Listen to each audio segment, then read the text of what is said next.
Let's fucking go. You are listening to the Outlaw Apostle Podcast. I'm your host, Troy Neff. I'm the fucking guy. Who knew I would make it this far? They hated, they never believe me. Yeah, I would never drop the ball. I know I'm making it look easy.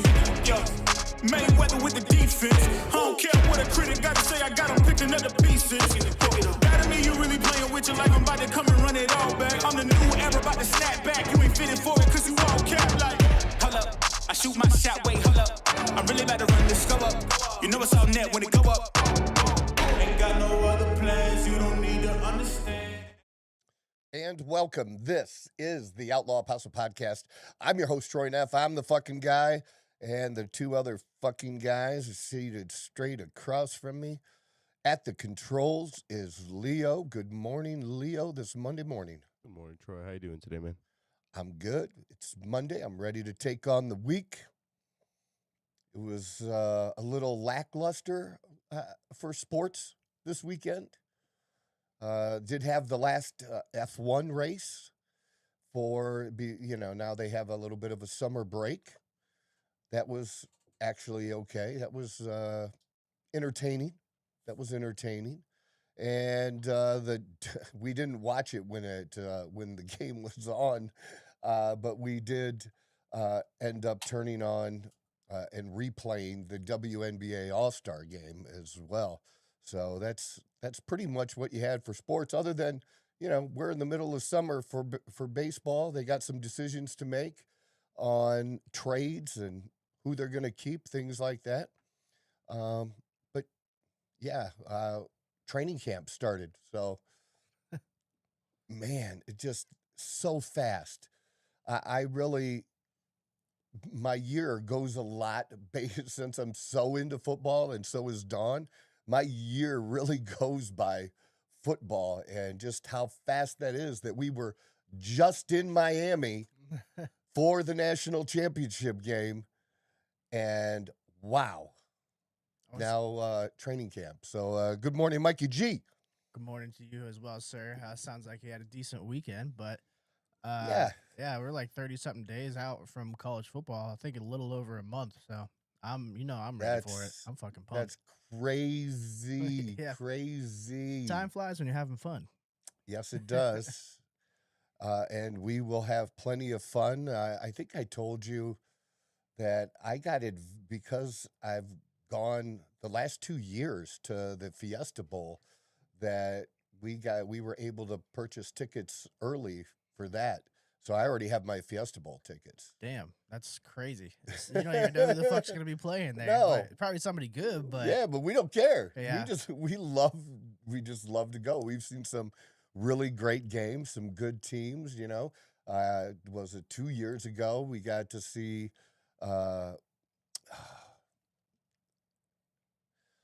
from Boise State. Oh, Ashton Genty. Yes, Penn we got to State, see Ashton Genty take on Penn State. That was get stymied. that was great. It was a great game. Yeah. Mhm. So, and then last year it was the semifinals. Yeah. So that was cool too. Yep. But the year before, quarterfinals. I don't know, but this year, where's the national championship this year? That's a good question. I actually That's a good question, I don't yeah. know. Okay. What I have a question for is, Sure. I didn't even know they fucking sold tickets to the Fiesta Bowl this early. Like, you got to be like one of the fucking first people to have tickets already. I probably not first, but Oh, it's got to be close. Like, that's, Yeah. I mean, we're fucking. I'm like, sure 6 they months took care out. of all of their people that are related, that are going to get tickets that are, and by related I mean sponsors and that Yeah. kind of stuff. Take like care that. of first, because the truth is, it's not. There are not as many traditional fans at those games as you would think. Yeah, that actually doesn't surprise me whatsoever. It's No, it's one of those things where it's like rich people like to go because they can show us how much money they got and like how close they can sit to the fucking field. Like, I get it 100%. But it does say that it's being played in Vegas at Allegiant Stadium, which does make sense. A nice domed stadium. We will definitely be there. Oh, that one's gonna be Vegas is fucking rubbing their hands right Because now. I can we can just drive. Yeah. We'll just drive. That's an easy one. That's just Yeah, a fucking straight. that's an easy one. You go straight for I should 4 go hours. ahead and get the hotel for that. Stay at the Trump Hotel? Fuck yeah, we'll stay at Trump. That's my favorite place to stay there because of we get such a big room. You know, we get like a suite. It's like 12 to 1,500 square foot, man. Yeah, why the fuck not? Yeah. And sometimes, well, it just depends on the size room, but, and I don't know if anybody else would go with us, but if they did, there's like bedrooms on each side of the hotel room. Yeah. Because it's not a hotel room. Yeah. It's like a small condo. Okay. Yeah. Nice. It is. I mean, like full kitchen and everything. Oh. It's just, yeah. Do they charge you for the mini bar, or is that included? Well, we don't drink, like so the snacks and stuff. Like oh if you get, like, yeah, the yeah, snacks. they all do that. Okay. Yeah, they all do that. But there's no gambling at the Trump Hotel. But who cares? You go, you walk down the street to where you want to gamble, and the other thing we like to do is shop, and that's next door. Yeah. You literally just cross the street, and you're at like the Fashion Square, like in Scottsdale. Yeah. It's that kind of mall. So very, very nice. So yeah, that sounds good. Vegas, yeah, we can do that. And eat. Hell yeah. Eat the food. I mean, Miami's unbelievable for sure. And we are great here with Scottsdale, but Vegas probably is number one. Yeah. Because there's nothing they don't have. Yeah, I was really. gonna say they want to attract literally everybody from every corner of the world, so they gotta offer it all. They do, and all at the highest level. Yeah, like At no, the highest no level. bullshit. Yeah. So yeah, the WNBA All-Star game was this past weekend. Caitlin Clark started off the game raining threes. It would have been cool to have some video of that, but I didn't have time to search for any. But just it was all logo shit. You got something? It's just we got like the game recap here, so it's just gonna show. Really All right, show well, the audience very much just because it will get Yeah. copyright stricken. All right, But well, we it'll- can watch it. Yeah. All right. Well, it'll be. There you go. Very That first was one. Clark. Did you see that where she was, dude? Second shot of the I game. guess at one time they had a 4-point line. they did.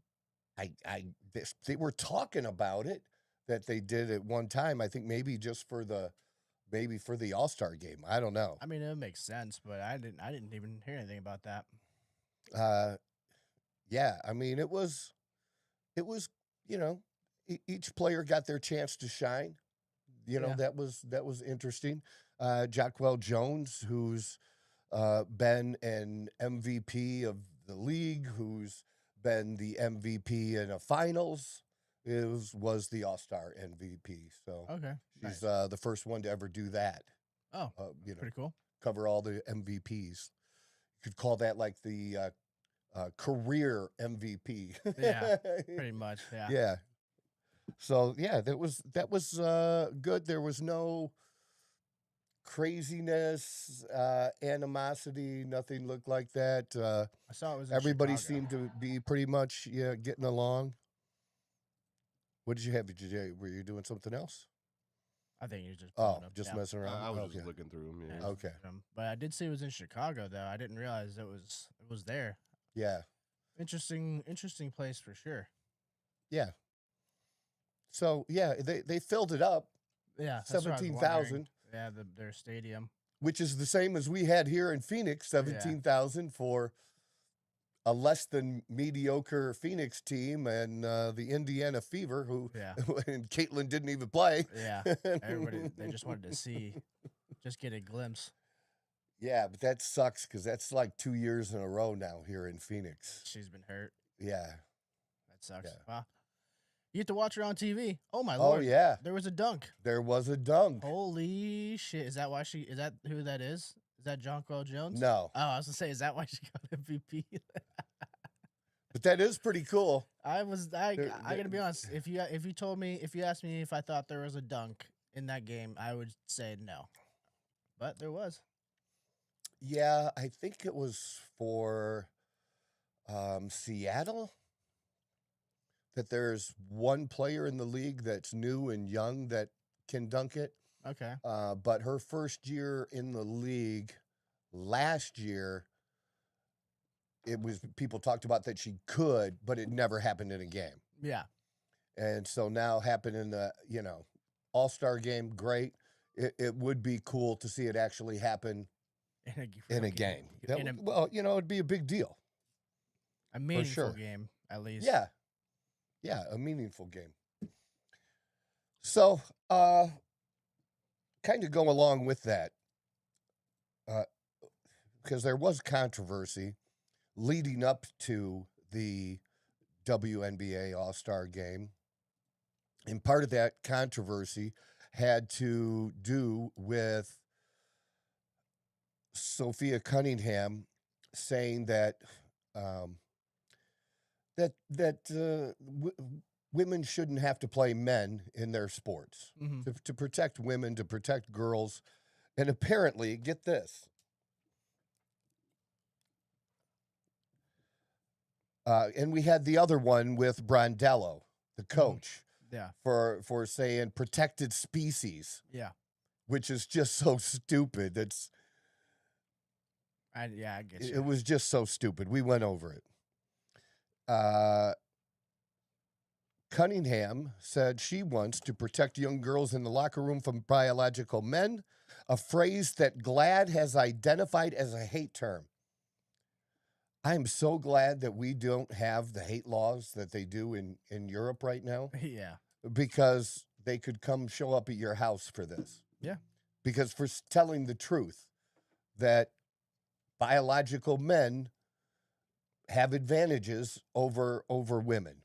And it's certainly nobody who believes this, which I do, nobody who believes this has hate about it. It's not about hate.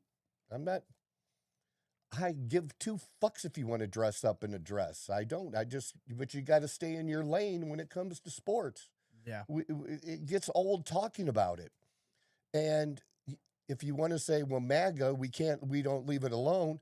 Well, you all keep bringing it the fuck up. You keep wanting to die on this fucking hill, which is just stupid. Yeah. It's just stupid. Well, this USA Today columnist brought up and made a comparison with Emmett Till. Now, I'm going to guess that a lot of you are, you're like, Emmett who? Right. I remember. I know about Emmett Till. Yeah. Okay. That was in Cleveland, if I'm not mistaken. This was 1955. Am I thinking about the same one? I don't think so. This happened in Mississippi. Oh, okay. Yeah, I'm thinking of a different one. Okay. You're thinking about the kid that was shot in the park. Yeah, that's who I'm thinking of. Yep. Because 100%. he had the toy gun. That looked like a real gun. A gun, and there also was bad communication between the staff. Oh, like the cop? The dispatcher. Yeah, the dispatcher. The dispatcher. There was bad communication between the dispatcher and the cop. Yeah. And she really didn't help matters. She actually heightened matters, and that was a big part of it. So I asked, because I remember very little about it. I know there was a lynching, and then that's all I really, really know. So I asked ChatGPT to kind of break it down for me so I could give everybody a little rundown on this. So here's the background on all this. The Emmett Till story. Emmett Till was a 14-year-old black boy from Chicago, traveled to Mississippi in August of 1955 to visit relatives. The generally accepted sequence of events is he was accused of offending a white woman, Carolyn Bryant, at a grocery store. Accounts varied over the years, but the allegation centered on him whistling at or making an inappropriate remark to her. Several nights later, Bryant's husband, Roy Bryant, and his half-brother, J.W. Milam, kidnapped Till from his relative's home. They brutally tortured and murdered him, then dumped his body in the Tallahatchie River. An all-white jury acquitted Bryant and Milam despite substantial evidence. Protected by the double jeopardy, they later admitted to the killing in a magazine interview. The case became one of the defining moments of the civil rights movement. A major reason was Till's mother, Mammy Till Mobley, insisting on an open casket funeral so the world could see what had been done to her son. Photos published in Jet magazine shocked the nation and helped galvanize support for the civil rights movement. Why was Emmett Till brought up in relationship to Clark? The controversy came from a recent USA Today opinion column by columnist Nancy Armour. Her argument was not that Clark is like Emmett Till. Instead, Armour argued Clark frequently argues with refs, and in Armour's opinion, exaggerates contact, calling her a flopper. Some fans interpret Clark as being unfairly targeted after incidents involving Clark and some black WNBA players have received racist abuse and death threats online. Armour argued that America has a history of violence committed under the pretext of protecting white women. And she referenced Emmett Till as the most infamous example. The most controversial passage essentially argued that when Clark portrays herself as being wrong, racists may feel justified in targeting black players, invoking the history that led to Till's murder. Why did it create such a backlash? Many critics, including people across the political spectrum, argued the comparison was historically disproportionate by a lot. And as I've said and will say, this is no different than when they call Trump Hitler, and it's just so far exaggerated. Trump has not killed 7 million Jews. Trump has not killed 7 million Muslims. Trump has not killed 7 million illegal immigrants. There are no camps where people are going to be put on trains and then bused to other camps to be gassed and killed. That was Hitler. So when you call somebody Hitler, it is a serious, to me, it's a serious thing, but it's been done so much now, it means nothing. And now the left, they don't say Hitler anymore. They say pedophile, and we're pedophile supporters. And it's constant. It's daily. It's over and over and over again from the same fucking people that never cared about the trafficking of children. If they cared about the trafficking of children, they would have closed the border. They did not. So acting like you care about girls being raped, no, you didn't care. You didn't care. So just disproportionate. It's just crazy to make those kind of comparisons. And another thing, she's a 24-year-old girl basketball player. She's lived a very short life so far. Yeah. And most of her life has been about nothing but basketball. Yeah. Same, it reminds me of my daughter.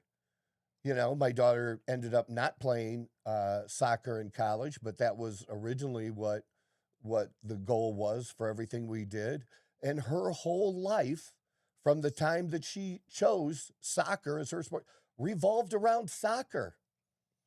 Her summers, her time after school, it just revolved around soccer. Not politics. She was a soccer player. Caitlin Clark is a basketball player. She really doesn't want to get in, and you know, if a player wants to choose to speak out, that's their choice. We don't always like it, but It is what it is, but we should allow people to make the choice to not do it as well. You shouldn't be forced. Well, you're a leader in the league. You need to come out against this. No, they don't. You know what? She's her new shoe that she's been wearing, the blue one, although I think I've seen her in a different color now. But her, I have the Caitlin Kobe shoes, but her actual own shoe she's wearing and will become available, I believe, in December.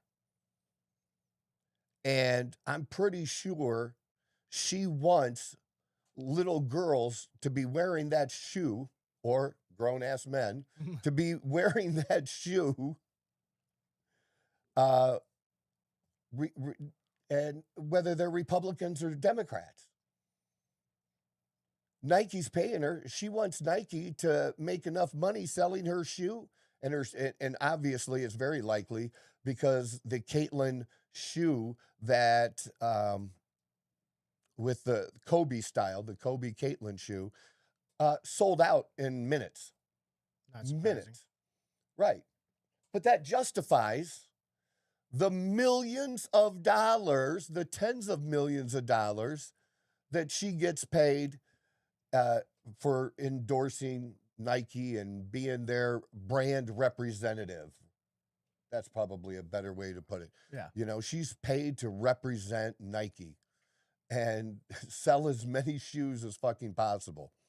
But she really, when she's asked questions from the start, I really feel like she really feels reluctant to do so, and does so on that basis. Some even conservatives chastised her, I think her rookie year, for, I don't know, it wasn't exactly an apology, but, just both sides. You're never going to make either side happy with any of this. And so she'd rather avoid it altogether. And the yelling at referees, watch a WNBA game. They all do it. They all do it. And I think they do it in the NBA too. Yeah, they do it in like all sports. Every sports are always yelling at the ref. Yeah, no, like when I made that assertion on social media with one of the clips that you posted, oh no, guys don't do that like that. I didn't know what I was talking about. I'm like, fucking bullshit, dude. They all do it. And we see that. We look at the flopping and the yelling at referees we saw during the whole World Cup. Yeah. And the truth is, that's better than it usually is. It's usually worse. Yeah. They actually cleaned it up a little bit. Yeah, they did. It wasn't as bad. Bad. I will say that Yeah. for sure.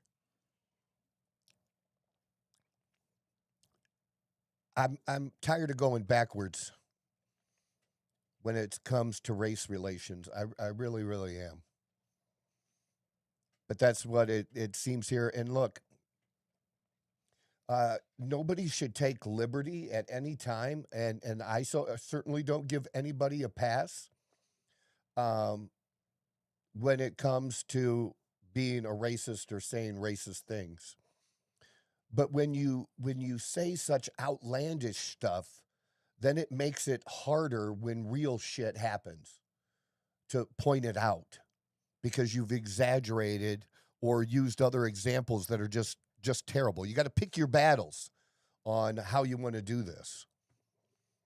So this USA Today columnist kind of went back and said that maybe her comment was not very artful.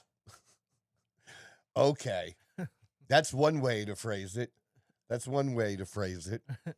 But I also don't think that anyone, at least based on anything that Caitlin Clark has done until now, that she's not responsible for people saying or doing racist things.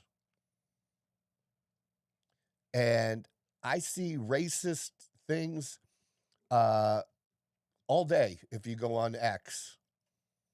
I see racism from white to black, from black to white, and from black to black, actually, even. There's a lot of that going on now because more and more black people are deciding that their values don't align with a party that hasn't done anything for them, really. Rightfully so. Right? So, but it doesn't allow anybody or give anybody the freedom to, because Caitlyn gets hard fouled, she's gotten hard fouled from white women as well. It's not a race thing. It's just that there are more black players than there are white players. Mm-hmm. It just is. So the likelihood that she gets fouled hard by a black player, well, percentage-wise, is just higher.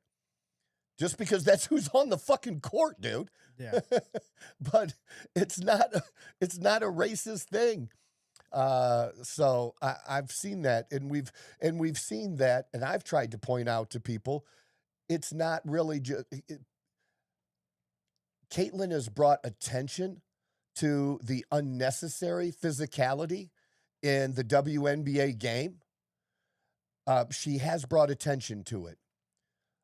But the truth is, and I've said this from day one, so I've said this for 2 years now, that it's that Caitlin Clark isn't the only one. It's all the teams, it's all the women, it's all the time, because the worst officials of any league I have ever seen in my entire life are the WNBA officials. Now, apparently in the offseason, they had tried to take some measures to get better. They put together like a committee or something of people overseeing it and see what happens. They have a lot of work to do. So, look, I hope for their part, people just let the game grow. Let the game grow. Stop the other bullshit. You have an amazing chance now for women who would have never gotten noticed. And they're really, that's what they're really mad about. They're really mad that we didn't know or care about the WNBA before Caitlin Clark. And hey, there were these other players that helped build this to make this happen. That's great and all. And I know some of those names like Cheryl Swoops or, players like that, Lisa Leslie. But I never really watched them play. I just didn't, man. Yeah. And that's true of a lot of regular sports fans. But you need us to grow. I'm going to repeat that over and over again. You need us to grow. And now, like, it's hilarious if somebody says, I don't know anything about the WNBA. Dude, if you knew how, you guys know I watch a lot, but you still don't know how much I watch. Yeah. If you really knew, you'd be like, oh my God, I had no idea.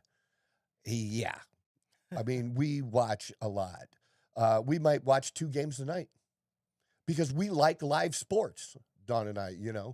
We like some series stuff, but when we're winding down and we love if the game has already been played and we don't know the score, that's even better because we could just fire through the commercials because I hate fucking commercials. We can get it through it pretty quickly. Yeah.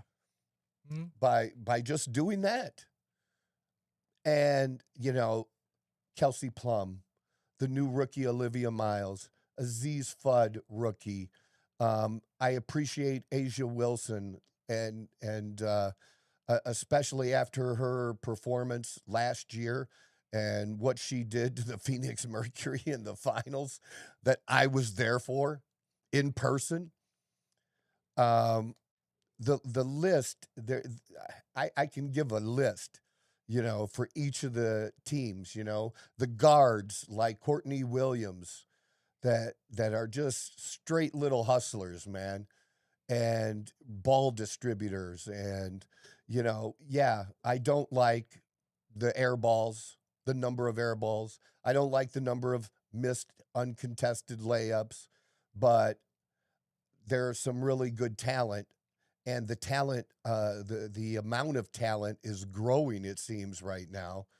And this is just an incredible opportunity for the league. And hopefully they can get this right for everybody's sakes. But stop with comparisons about horrific. It just takes away from something that's horrific.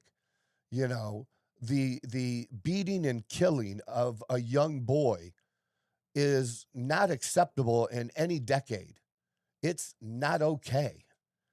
But to use that as a comparison to now, about protecting white women, it's not about protecting white women. It's about protecting all of the players, which is what I've been trying to say, because it's across the board. It's not just Caitlin. Caitlin just brought the eyeballs and attention to it. That's it. She brought the eyes, and you should thank her for that, because now maybe they can do something about it and clean it the fuck up and make it more basketball. I hate to say like the men, but like the men. I mean, they do have a proven formula. They're doing, some of us prefer the old game in the 90s and the 2000s. But, with the talent that there is right now, you have to appreciate that the amount of talent, especially, I've said, amongst the number of big guys that you have. It's been a long while since the league has been dominated in this way by big men. Yeah, and it's like it really is. Cycle. Yeah, it goes to got the smaller guards that come and change the league, like Steph Curry. Don't really have an answer, and then somebody kind of figures out how to not stop him, but how to just beat a team that has him. And then now it's big men, and now it's gonna have to go back to smaller guards again, like Jalen Brunson, who can go in the lane and finish against those big guys. He can. And nobody expected him to do that either. No. Everybody underestimated him. Yep. Everybody. And we didn't talk about on Friday. I'm a happy Laker fan right now. Yeah. I wear my Laker stuff a little bit, or have, but now I feel like I can come out full Laker now. And that again, because Shaq was with Orlando. I don't think about Orlando Shaq. Shaq was a Laker, Well, Kobe was, because Kobe was a lifer, So, number of the different players. I'm never really going to think about LeBron. And I don't think this is a negative thing. It's just, I don't think of him that way because of the multiple teams that he's been on. I'm never going to think of him as a Laker in the way that I would, Kobe and Magic Johnson and Shaq and everybody else, Maybe I might think of it. I probably think of him more as a Cav, because he did come back and win that championship. So he left and then came back. When you're with the Heat, what was he with the Heat for? 3 years, maybe tops? It was like 5 years. Was it that long ago? It doesn't seem that long. I'm sure you're right, but it just doesn't seem that. I don't have long. an exact number, but I remember because the first year was rocky. They went into like 3 straight finals because they played the Mavericks and then they lost, and then they played the Thunder and then they won, and then they played the Spurs twice, if I'm not mistaken, twice in the finals. Won one and then lost one to the Spurs. 4 seasons. Yeah, 4 seasons. So, but do you really think of him? Is that the team that comes up in your mind when you first think of LeBron? Well, I'm going to say no, but there might be some bias behind that as a Cavs fan. Yeah, but like, I think he will get more or less looked at as a Cav than anything else. As anything else, yeah. And that's regardless of what happens in Philadelphia. And I'm surprised, one, that he's willing to play for $8 million because that was the only thing they had left as far as the different cap rules, things, and veteran players. That's all they had to offer him was $8 million. Mm-hmm. I can't believe that somebody else couldn't have done more. I think it was just a combination of I think that they just had the best team in his eyes to go and compete for a ring. And I think that's even though they got Brown now, I just think that's it. To me, that I'm biased against Embed because the dude has maybe played 60, 62 games, something like that, in the last 2 seasons. Mm-hmm. So out of 160 games, he hasn't even played half of them in the last 2 seasons. He's good when he plays, but you're no good to any team if you're not playing. Doesn't matter how good you are. I mean, unfortunately, that run does hinge on Embiid's health. I mean, if he's not there, if he's there, it's gonna be tough sledding for the rest of the East. That is just a fact. But if he's out a lot, besides the fact of him contributing, but the chemistry aspect of it, finding out how you're gonna play as a team. Because all those guys, Jaylen Brown is used to having the ball a lot. LeBron, historically in his career, is used to having the ball in his hands. And then you have Maxey and fucking, what's his name? VJ Edgecombe. Distributing that ball is going to be interesting to see how they're going to handle that. Yeah. And is LeBron willing to play that role? I think at this point in his career, I think he has no choice. He's in his early 40s. I think he realizes that he's still an athletic freak, but his best days are still behind him. Yeah, but his ego hasn't shrunk. We'll have to see. He has no choice because if it's him calling the shots on it, I can't imagine that's going to be a finals winning team. Yeah, I'm a lot.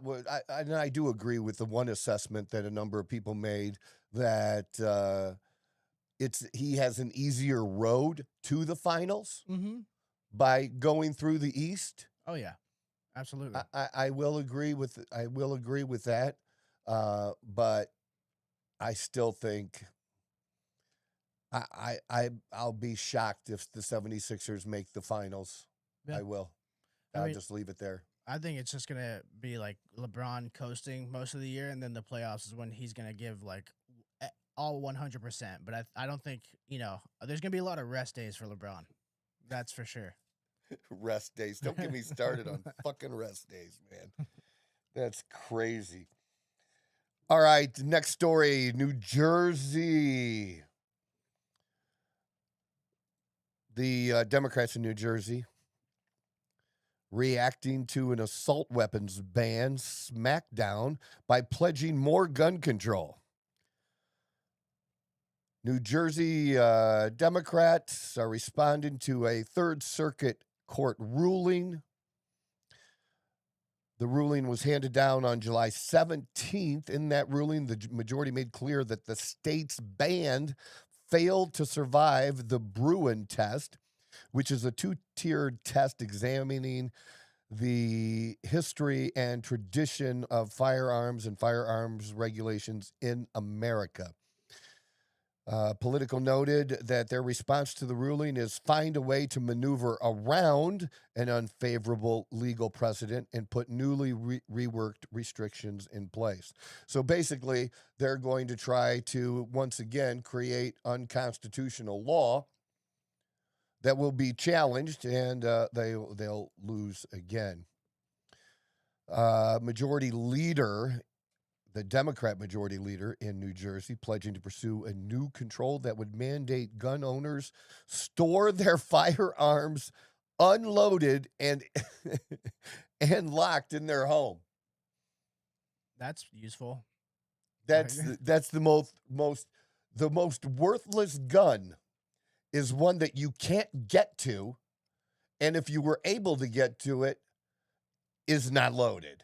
Yeah. You're basically handcuffing them and telling them good luck. Yeah.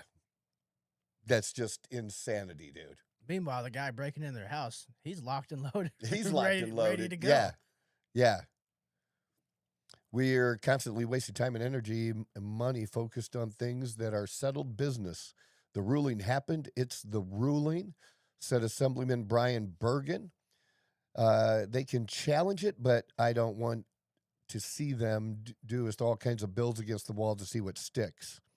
But that's the first thing that they think of.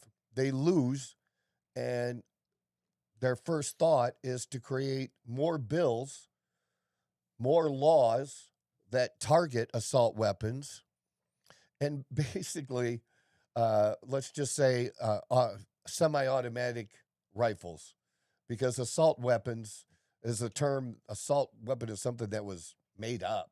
Yeah. You know, they don't have the switch that the military does. Yeah. The military guns look very, very mean. Mm-hmm. An AR-15 looks mean, but it doesn't have a switch that allows it to go to fully automatic like what the military has. And my contention is we should be allowed anything that the military has. Yeah. That to me is the original law, Yeah, the definition of what. When people want to bring up like we should still have muskets or something. Yeah. Well, they didn't realize. No, they realized what they had at the time. Mm-hmm. And what they really wrote about was that the militias or individuals should be able to own the same. Yeah. And that's what was the same at that time. Yeah. That's it. It's not complicated to figure out unless you just want to lie about this kind of stuff, which they do tend to do. You know, that's something we haven't done yet. We got to do that next shooting? week or two. Yeah. I'm going to check out either today or tomorrow. Mm-hmm. I'm pretty sure it's fully open and ready to go. The C2 Tactical that we joined, but the one here in Mason one, yeah. Oh yeah, I'm down for sure. Fuck yeah! I was just thinking about it the other day, but I was like, fuck. I was like, it's hot as hell outside, but I also forgot that you have that membership too. So yeah, that's a game changer. Yes, it is. We're all gonna have some fun and unleash some rounds. Fuck yeah, have some fun doing that. All right, let's go. Ballots rejected. Since we still have voting going on. This is kind of crazy to me. I didn't realize this, and that has been going on for a minute. So 150,000 mail-in ballots were rejected in California, even though they're slow as fuck. They try to count every vote, but here's the deal. The mail-in ballots rejected for this June primary is a spike from recent elections, but like in recent elections, they've had like 120,000 too. They've been a lot, no matter what. To make voting easier with the goal of boosting participation and counting every ballot. You can't have 10 different fucking deadlines. You know what I mean? Like that's the problem. California's become notorious for its slow vote count, can drag on for weeks. Largely the result of multiple changes over the years that were intended to increase turnout, but has done little to do that. So all their stupidity is not helping. Among the changes, every voter receives a mail-in ballot that can arrive at Election Day offices 7 days late and still be counted, provided the envelope is postmarked by Election Day. Yet, even with that generous week-long window, the primary driver of the higher rejection number is late arriving ballots. According to data from the Secretary of State, voting experts suspect the main problem is postmarks on ballots that came after Election Day, making them ineligible to be counted. And you know whose fault it is? It's the post office. Yeah. It's not that you waited till the last motherfucking moment to get your ballot in. Mm-hmm. Let's blame the post office. And look, I mail a lot of shit. We probably spend $400 to $500 a day just on postage and stuff. Yeah. It's big. It's big. But yeah. 148,000 rejected.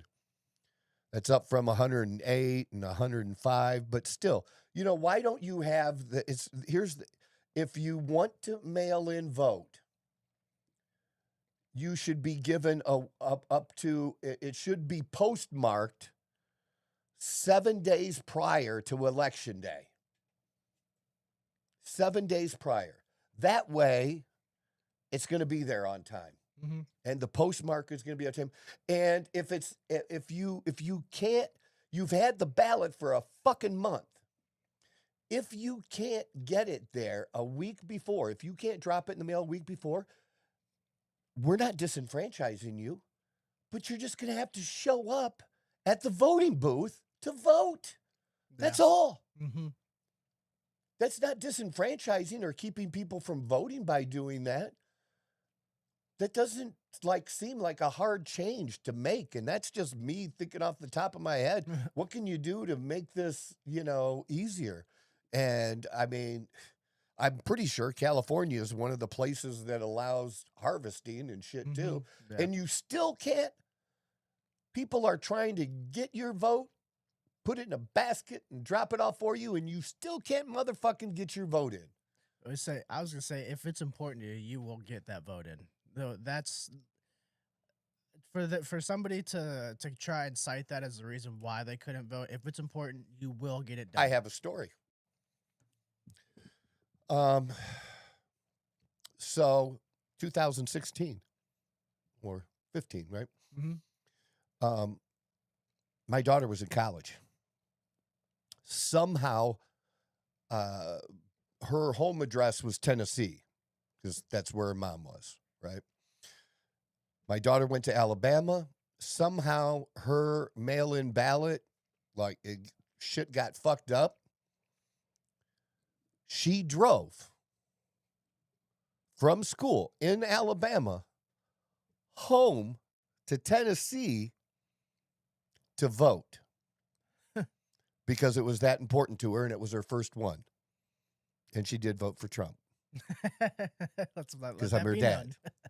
And I was so proud of her. And I'm still proud of her today. She's a great kid. But just that's your point. If it's important enough to you, you'll make it happen. Yep. And obviously, her mom and I instilled in her how important it was to vote, and you want to vote, you want to participate. And she really took that to heart and followed through. A lot of kids would be like, man, I ain't doing that. I'll do that next time or whatever. Yeah. Okay. I tried, but, the ballot didn't work out or whatever the fuck. I mean, yeah, a lot of kids wouldn't have done what she did. But she cared because I'm gonna be honest she heard her dad. Say 18-year-old me I don't know if 18-year-old me would be doing that. Like, I don't. That's just being honest. Yeah, I don't want to say for certain, but I can't imagine 18-year-old me doing the things that I was doing at 18. That's just not something that would stick out to me to where it wouldn't be that important to me. Basically, that's just the way to put it. I wasn't. Dude, that's okay. It's okay. It's just being honest. But that just makes the point that you made even more strongly that if it's important to you, you'll show up. It was for my daughter. For you, you wouldn't have done it. Yeah. That's the whole fucking point about it. So, that's just ridiculous. Can you imagine all the time that they had there in California? What, we never, I don't understand. What was the problem when we used to have a mail-in ballot when I was younger? I'm 58. A mail-in ballot when I was younger was you were traveling, you were going to be traveling, you were going to be somewhere. You had the military, which makes sense. Yeah. Right. Maybe you were sick. You're homebound and you can't get out, you had to have a reason. Yeah. At least a plausible reason. Yeah. Now, I'm sure there were people that lied about their plausible reason and were able to vote then. But, mostly if somebody did that, they had a good reason to do that. Yeah. I don't remember us complaining about that or having a problem with that. And then we just voted. You had to figure it out. Were you going to go? The polls opened pretty early, so you could go before work. You could go at lunch. You could go after work, which a lot of people did, you know. I used to give my employees like they could come in late or they could leave early to vote. And I paid them. I paid them like they were there their whole day. I paid them. And they knew my political leanings, obviously, very strong. Most people that are ever around me know my political leanings. They didn't have to vote the way I voted. And it was still important for me that they voted. Mm-hmm. So even if I knew it was going to be a vote taking mine away. Yeah. I mean, you kind of just canceling it out. Yeah. It sucks, but it is. But, you know, I realize every boss doesn't do that. And, you know, if they want to make it a national holiday that people are off, okay, we make a lot of other stupid holidays, right? Yeah, that is true. Yeah. That people get paid for. That's just one more. Yeah. Okay, you can do that. And I don't understand why those of us who want voter ID, why it's not in the bill to give people to cover the expense of the voter ID. The government covers the expense. Now, do I want the government spending more money? I think the government spends too much money now, but I just want to take that excuse away. Yeah. You know, it's not a poll tax, but anybody should, you know, there should be a certain level of ID, like a state ID. You don't drive, okay? So you don't drive, well, your driver's license would automatically be your ID for voting. And because you're using it for driving, there's a fee for that. You should pay for that. Nobody's really complained about that. But if you don't drive and you just, you know, because if you did drive, you'd have an ID. But if you don't drive and you're poor, we should give you an ID. Just give it to you. I mean, I really don't think it would be that expensive to do. You know what I mean? I don't know why it's not included in the bills so that we can shut the other side up. Oh, you want this? That's the problem? Here, let me fix that problem for you. We're going to cover the cost. Yeah. Well, fixing problems isn't really their strong point. For any of them. Yeah. That's the issue. But correct me if I'm wrong, like the definition and the amount of people that would do mail-in ballots, a lot of that really changed with COVID, though, right? And then it really just never went back. Like, we've only had one election since then, but, I mean, it still seems like it's just pretty much a fucking free-for-all. Like, you don't necessarily have to have an excuse to have a mail-in ballot. You can just do it if you want. No, you don't. And in some states, like I said, they mass mail it, like California, where everybody gets one, whether you're going to use it or not. Yeah. That's an expense, right? How much does that cost to mail everybody? Well, I guess we can give everybody a motherfucking ID then, too, can't we? Yeah. If we can afford to mail all these ballots to every single resident of the entire motherfucking state, we can afford to give the handful that don't have an ID. And really, do you know how many people that it really affects? It's such a small number. It's like less than 10%, dude. Oh, damn. Yeah. Well, that's crazy, actually. I would have thought it would have been a little bit higher number than that. But, yeah, that's kind of fucking nuts. Yeah. It is. Well, the whole thing is nuts. Yeah. But it's even nuttier that in California, they have done all this shit to make it easier to vote, and y'all still can't do it. Yeah. You still can't follow the fucking instructions. I would say a week going up to this most recent primary, I mean, we kind of just said we're waiting to see what box of votes gets found or, like, what, in this case, rejected. Like, we knew, like, something like this was going to happen. I think that's, like, arguably the saddest part of it all, is that we saw this coming weeks in advance. Yeah. That sucks, honestly, because it's like, you tell people that your vote counts, but then you have shit like this, and you're like, well, does it? Like, how do I know mine's not one of those rejected ones? You know what? Here's the other thing about this: these are Democrats that run the state.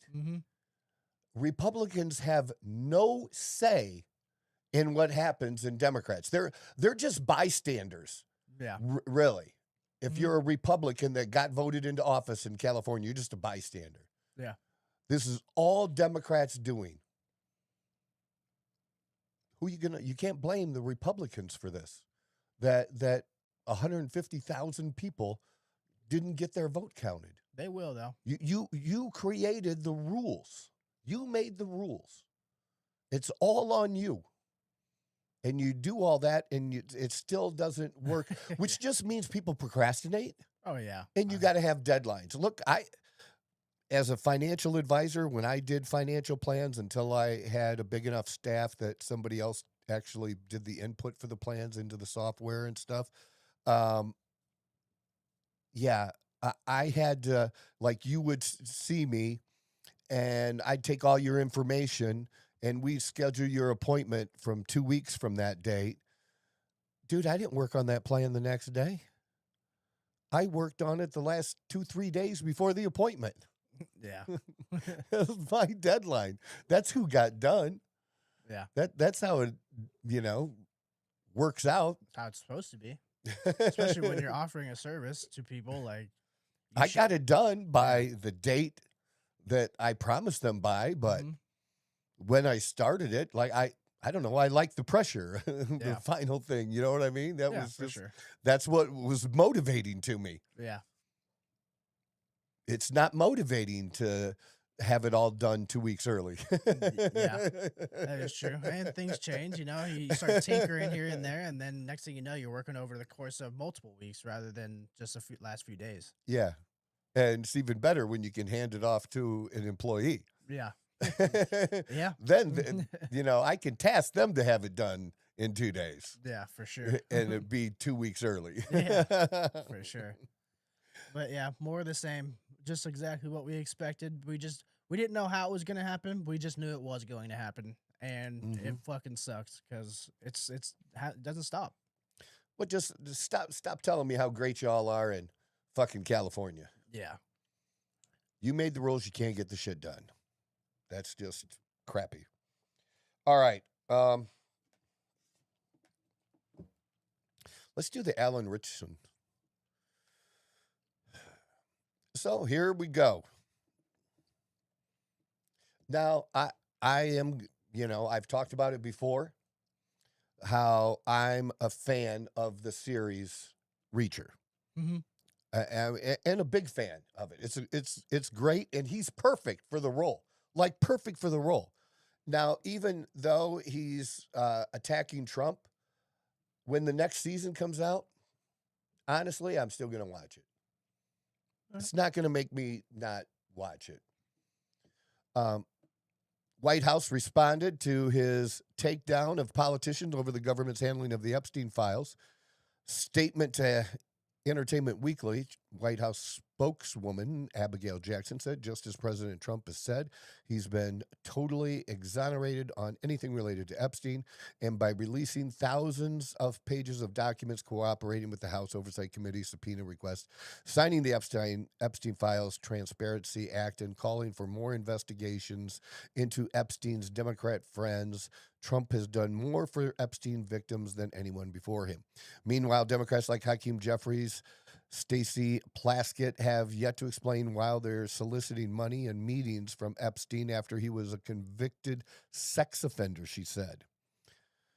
The response comes a day after the Reacher star gave his 2 cents. Got to roll. There we go. His perspective on the Trump administration's actions when releasing the files related to Epstein. During an appearance on Happy, Sad, Confused podcast, he opened up about how he believed people are scared of him because they think he's a loose cannon.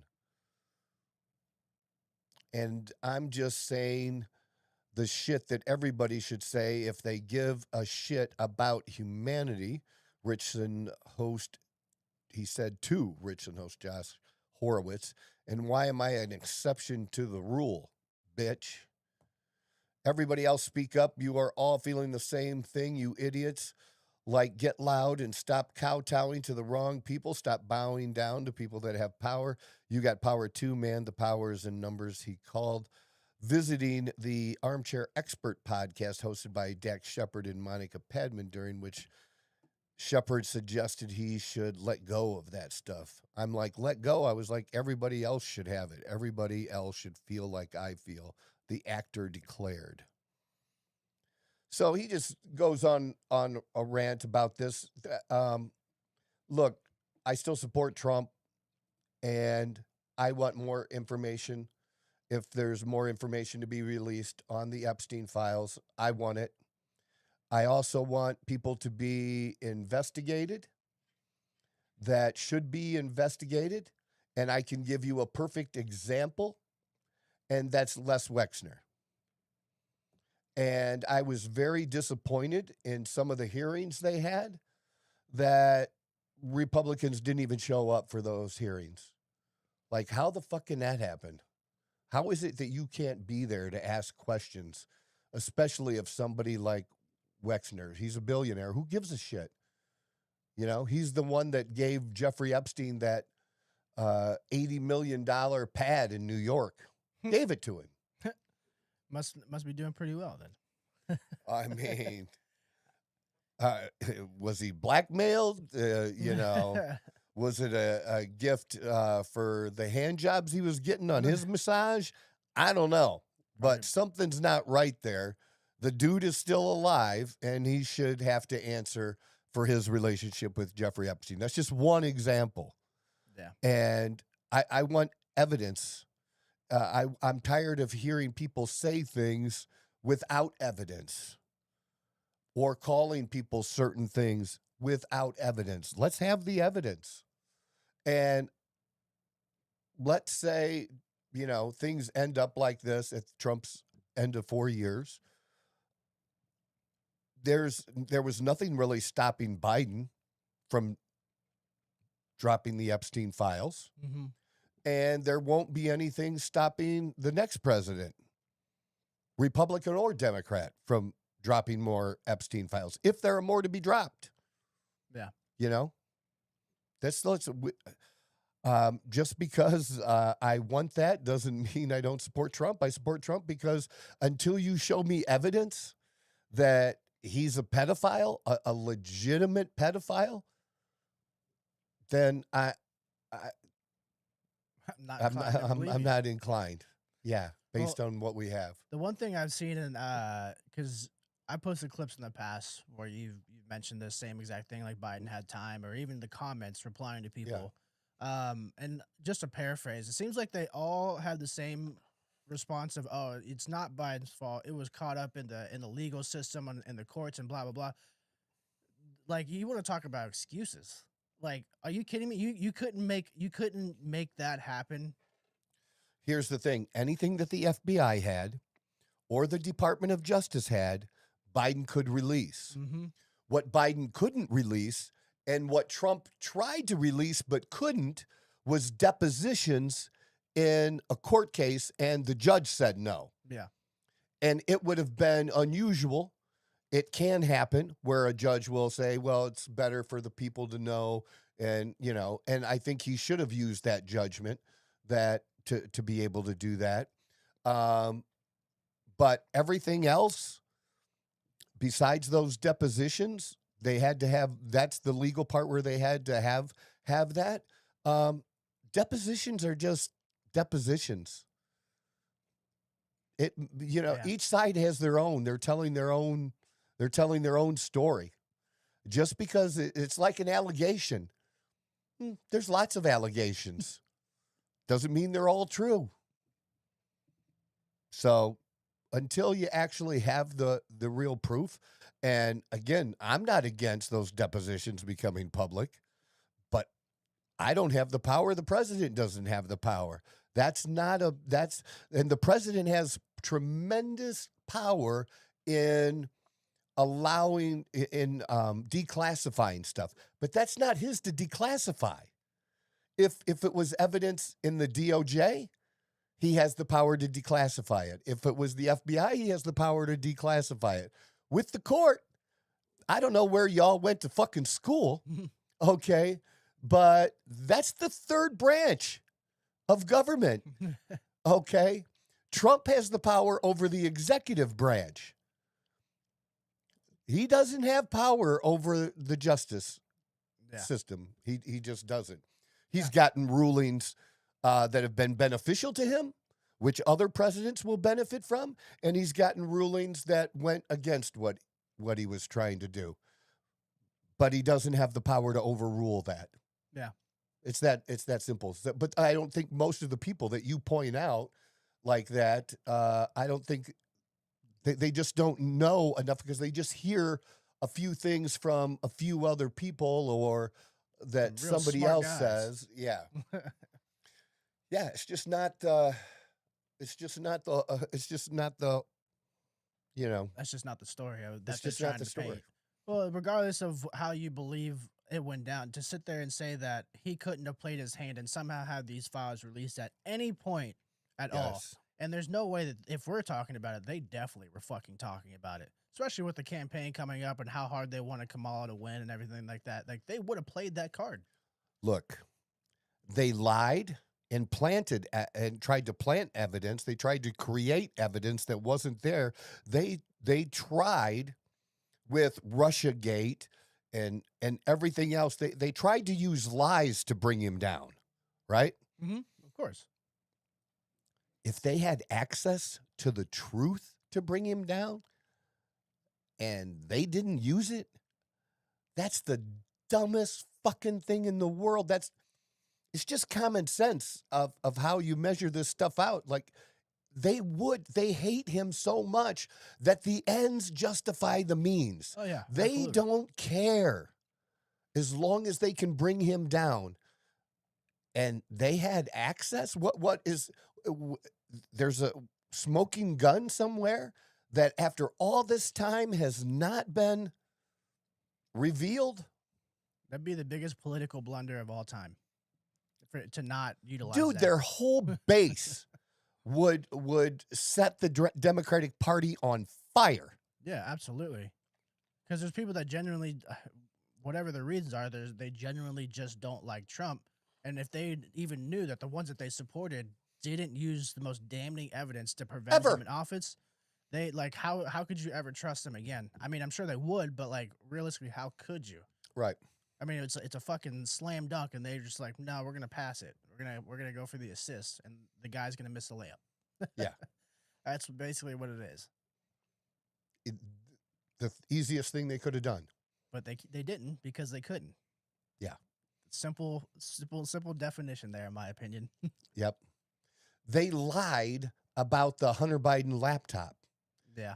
They got other high-level officials and former officials to sign a letter that they knew was a lie. They were willing to do anything. Yeah. Anything. Well, I do say, if you ain't cheating, you're not trying. Well, they try very hard, and they're very good at it, in my estimation. Real quick, without getting too far Yeah. off track, I feel like you might be interested in it. I don't know if you know who Andrew Callahan is, if you're familiar with him. He has like a YouTube channel. He's more like documentary based, but very political most of the time. But he was able to get a sit-down interview with Hunter Biden and Nick Fuentes. And it's about At the same time? yeah, it's about an hour and 45 minutes long. I think you would enjoy it. Okay. It's definitely worth the watch because it's like those two characters. Like, we don't need to go into their past and everything like that. But man, I did watch the Candace and Hunter Biden mm-hmm. interview, Yeah, and I thought she did a mediocre job. Being a drug addict is not an excuse, and she felt sorry for him because she called him a drug addict, which she had no business feeling sorry for him because calls he himself a was. crackhead. Yeah, and he was. So don't be. he's Yeah, leaning you don't into need it. to. Yeah. But Andrews, he's a lot more. He is more. He's definitely more left leaning, but I would say he's more central left. But he's not. There's not many of those left. Yeah, he's you won't feel the same way like he did with Candace. He kind of lets them fucking get into each other basically. So he does a good job just letting them say whatever's on their mind. It's definitely worth the watch. All right. Yeah, I'll check that out. I appreciate you dropping that, and audience as well. I like to pass along when I find something interesting like that, for sure. Let's jump to Bernie and the billionaires, because I've seen this, a number of people posting this or something similar to this.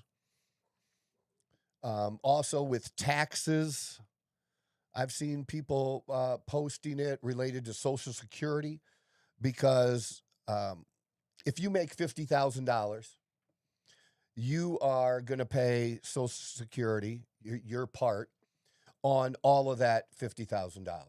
And then your employer pays the other half, right? But somebody who makes $1 million a year is not paying Social Security tax on all that money, because there's a limit. And there is also a limit on how much they can get out of Social Security too. And most people, being fair, simply say, sure, if you want to force millionaires to pay into this system on every dollar they earn, are you also willing to let them receive as much as they would and that not be capped too? Yeah. It's real simple, you know, and I think it's silly, but there you go. But this is something similar to that. Elon Musk back in 2012 was worth $2 billion, 719 now, or $1 trillion, whichever number you want to use. Jeff Bezos, 18.4, and that's 255 now. He'd be over 500 billion probably if he didn't get divorced, right? Yeah, he would actually, or at least close to that. Yeah, he'd be closer to 4 at least. Zuckerberg, 17.5 now, 212.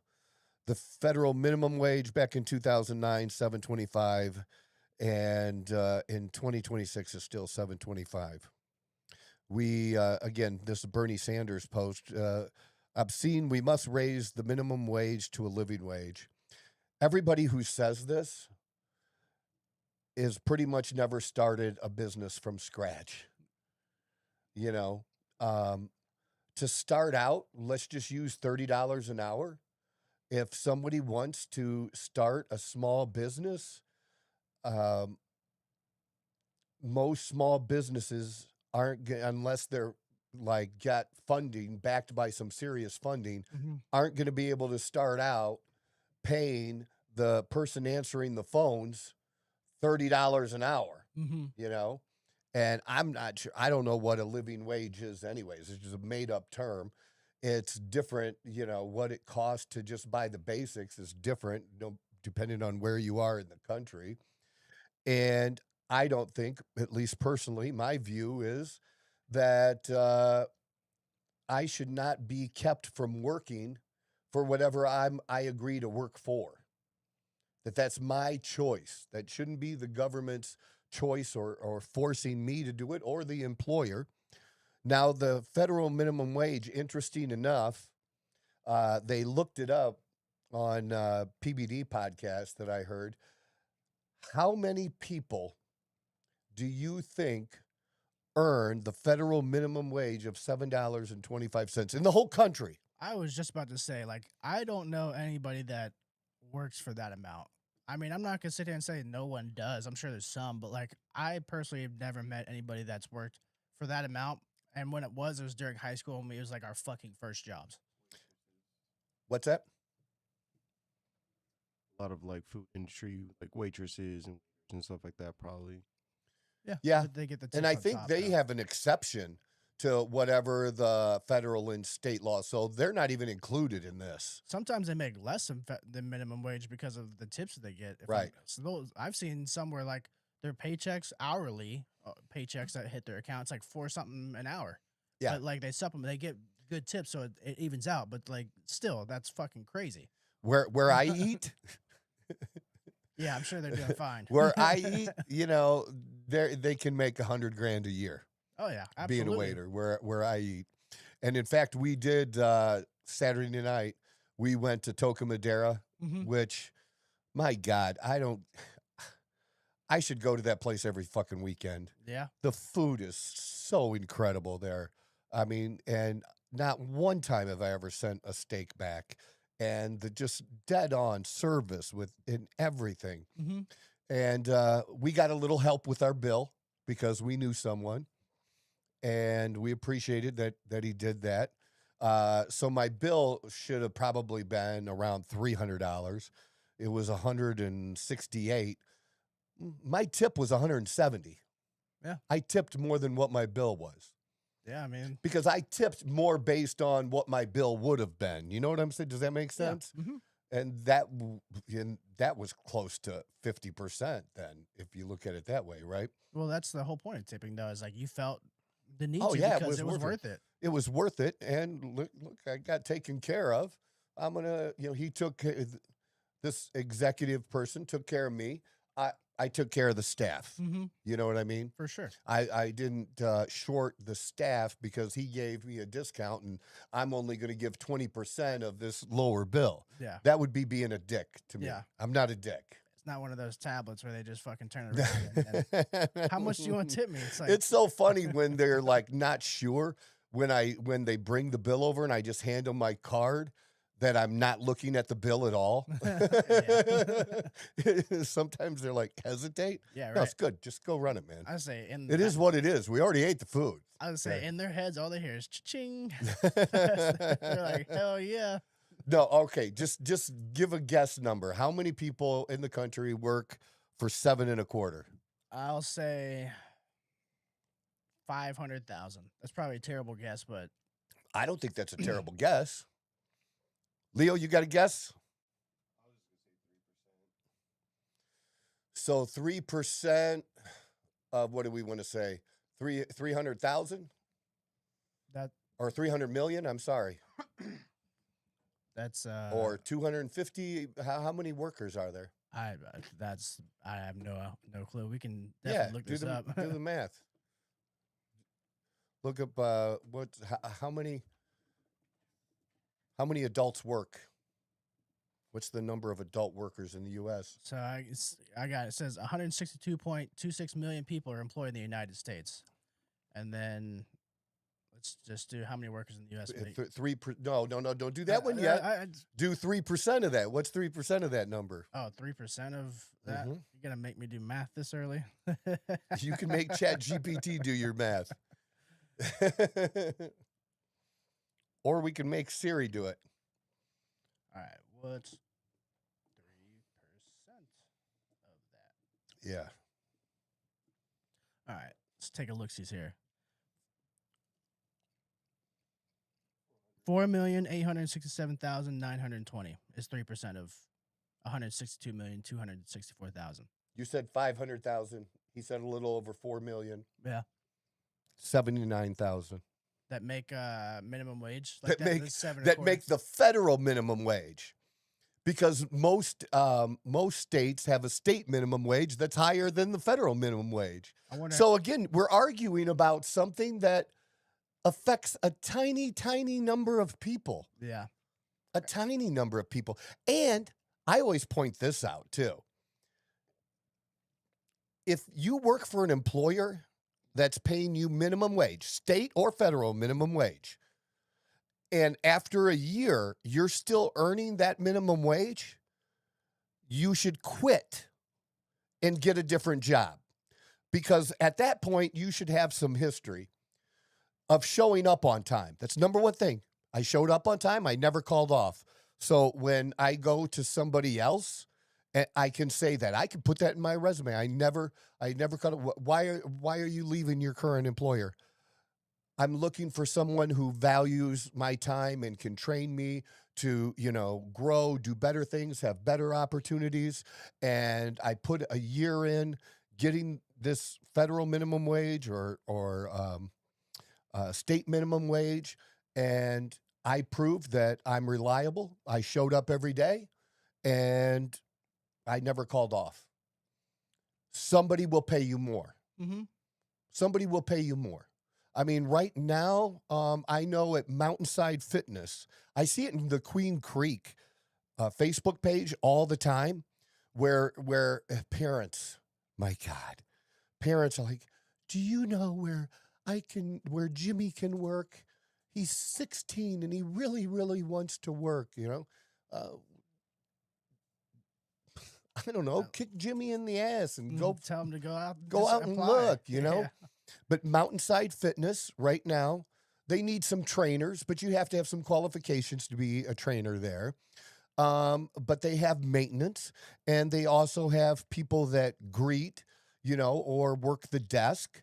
And maybe you want to be a trainer at some point. Well, now at least get a job there, you know, where you're not training, but you're working the desk and you're in. And then you can take the online tests and become a personal trainer. Yeah. Dude, there's this one trainer now. I always have the thing about fat trainers. Dude. No, really, I do. No, it's valid. Yeah, No, I'm saying it's valid. I do. This kid couldn't weigh 120 pounds, dude. Holy shit. 120 pounds. Like 5'8", 120 pounds. No definition or anything like that, at least? Like, Hey, the definition are you going to have when you're 5'8" and 120 pounds? something to give you like some sort of peace of mind that You're you might gonna know look, he's doing. you look like you're a fucking anorexic. Yeah. You're going to show me how to build muscle when you haven't built muscle yourself? Yeah. That just is insane to me. But I agree. That's I agree. just my own opinion. It is. But yeah, I mean, if you already work there and then you get the qualifications, well, they showed up every day. They were reliable at this position. Now they have the qualifications. You're probably going to get moved up, you know, in the application process in doing that.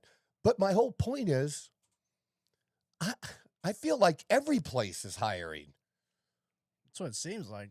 It seems like, at least, you know, for people starting. I'm not saying other, you know, you have an engineer and you want a minimum salary of $90,000 and it might take you a little longer, but people getting into the workforce, and I know that they pay more than minimum wage there. Mm-hmm. In all their positions, they pay more than Mountainside Fitness, and they can still have turnover. Yeah, you know what I mean? You're not immune to it. There was a story about a millionaire who is a cashier and makes $30 an hour at Costco. Holy shit. Yeah. That's actually pretty impressive. Yeah. But it's actually, look, telling me you're making $30 an hour scanning fucking food, Yeah. right? Yeah. I mean, Dude, you're not even making change anymore because very few people are paying cash. Yeah. It's all digital. It's all digital. Yeah. One thing, what was that? $30 an hour, dude. What was that number you said it was? The amount of people that are actually making 79,000? 79,000. I did want to ask, like, how much of that are like entry level workers? Like, it's their first job, or it's like a teenager. Like, that's Oh a yeah, good well, it question. has to be.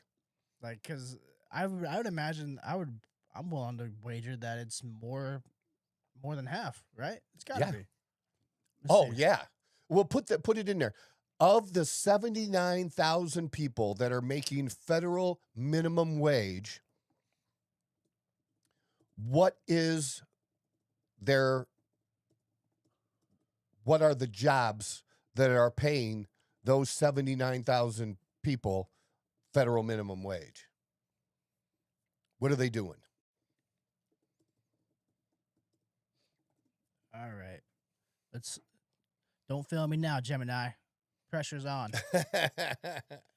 So it says service occupations primarily within the food service and hospitality sectors. But it says, according to the data from the Bureau of Labor Statistics, nearly 3 out of 4 workers making the minimum wage or less are concentrated in these specific roles.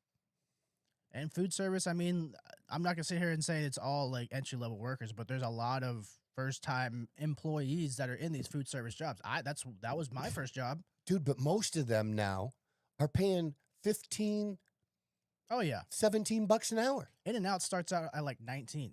Like, for anybody that's just willing to fucking work, it's like starting out at $19 an hour. I mean, that's In-N-Out, but still, I mean, that's a pretty... If somebody offered me that my first job, I'd be like, fuck yeah, absolutely. Right. And what are the other ones? It just says, so food preparation, serving, sales and retail, personal care and service, cleaning and maintenance, office and administrative. It's the support. cleaning. But, dude, I pay $150. And actually, I think I pay $170 because I throw a tip on there too to have my house cleaned every week. $170. No. Individual that has their own company. Oh, nice. And they're there probably 2 to 3 hours. And so they're getting over $50 an hour.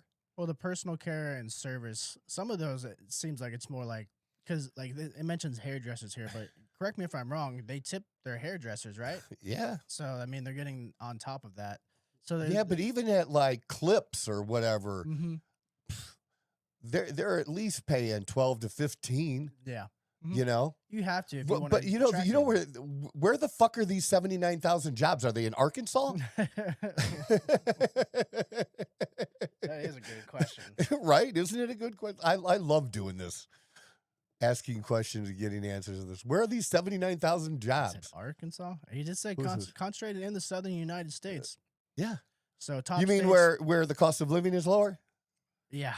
Pretty much. Uh-huh. It says top states, Louisiana and South Carolina. They led the nation with roughly 2% or more of their hourly workforce earning the minimum wage. Wow. Or less. Wow. That's pretty crazy, dude. Mm-hmm. That's pretty crazy. I wouldn't have thought South Carolina of all places. Me either, but Louisiana doesn't really surprise me. I've been to South Carolina. But what is Arkansas number 3? It doesn't even mention. Actually, doesn't even mention. It says next it goes to the Midwest. I should get beat up now for hammering on fucking Arkansas. Oh, dude. I got nothing but love for Arkansas. Go Razorbacks. So it says the Midwest states like Indiana, Iowa, and Wisconsin, and then Northeast is Pennsylvania and New Hampshire. That are actually, I do. Pennsylvania and New Hampshire. You mean liberal states? Yeah. Well, Pennsylvania is still a Commonwealth state, aren't they? Yeah. I fucking hated working there. Their taxes were horrendous. I worked one job there. Yeah. Horrible. That's nuts, man. All right. Just, it's just stupid, this whole thing. And I can say this as I end with this. If someone is making $7.25 an hour, it's not because of how much Elon Musk is worth. Or Bezos, and those two motherfuckers don't owe you a fucking penny. But they're not stopping you from making more. So, there you go. That's it for today. That was all right. Yeah. Good job. New setup. Kind of changed the feng shui. A little bit, yeah. I'm energy okay in with the room. it. I'm okay with it. We'll see how I look on the video. As long as you keep me looking jacked. Yeah, I do my best, that's for sure. I'm kind of jacked right now. Just feeling it. Yeah. No, yeah. I've been losing a little fat and adding muscle, and nice. When I get up in the morning, I got abs. Yeah. Real abs. Not a 6-pack, but like a 4-pack. Yeah, that's more than that's all right. That's right. I earned each pack. Yeah, for sure. All right, guys. We'll be back on Wednesday. Please share the fucking show. Hit the follow button. Send a clip to somebody. We love you. Love, honor, and respect. This is the Outlaw Apostle Podcast. I'm your host, Troy Neff. I'm the fucking guy. Who knew I would make it this far? They hated, they never believed me. Yeah, I would never touch the ball. I know I make it look easy. Yeah.